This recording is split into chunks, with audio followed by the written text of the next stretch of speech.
Hello everyone, thank you for joining us. My name is Andrew and I'm with Pure Resonance Audio, and today we're going to be discussing the difference between a dual impedance power amplifier and a low impedance power amplifier.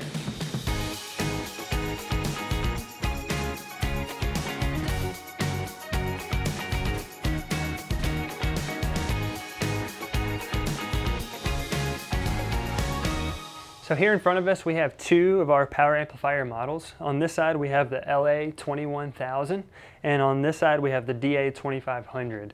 So I want to point out a couple key differences between these two. These are our products, but this could be true for others as well. The LA21000 is a low impedance amplifier. It's two channels at 1000 watts each.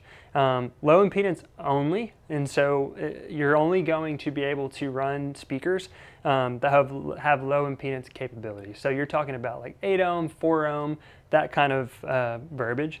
On this side you have the DA2500. This is a two channel each with 500 watts to work with, and this is a dual impedance power amplifier, which means I have the ability to choose if I want to run a channel on low impedance or high impedance or 70 volt.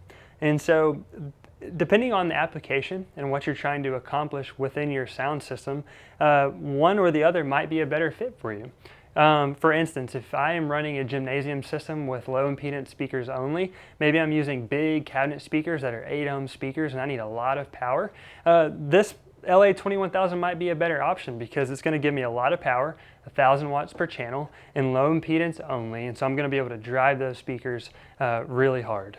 Maybe there's another scenario where I'm just using a lot of speakers, and so I'm daisy chaining my speakers, which means I can have a lot more speakers on the system. I'm running things in 70 volt or high impedance, and I just need a lot of wattage. Maybe I have 100 speakers on a given scenario, and I need a 70 volt power amp with a lot of wattage because I'm using a lot of speakers.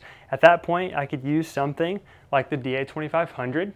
On my channels, I'm selecting the 70 volt or high impedance option for that output, and then I'm able to wire a lot of speakers onto that system. If I have 100 speakers that are 70 volt speakers, I would not be able to use this LA21000 because it's a low impedance amplifier only. And so that's some basic information on the difference between a dual impedance power amp and a low impedance power amp in certain scenarios where you would want to use each of these. If you like this information, please like and subscribe to our channel. We're going to link the products in the description below, so please take a look at that. And if you have any follow-up questions, please leave a comment or give us a call and we'll be happy to help you through anything that you're going through as far as your sound system is concerned. So thanks for tuning in, and we'll see you guys next time.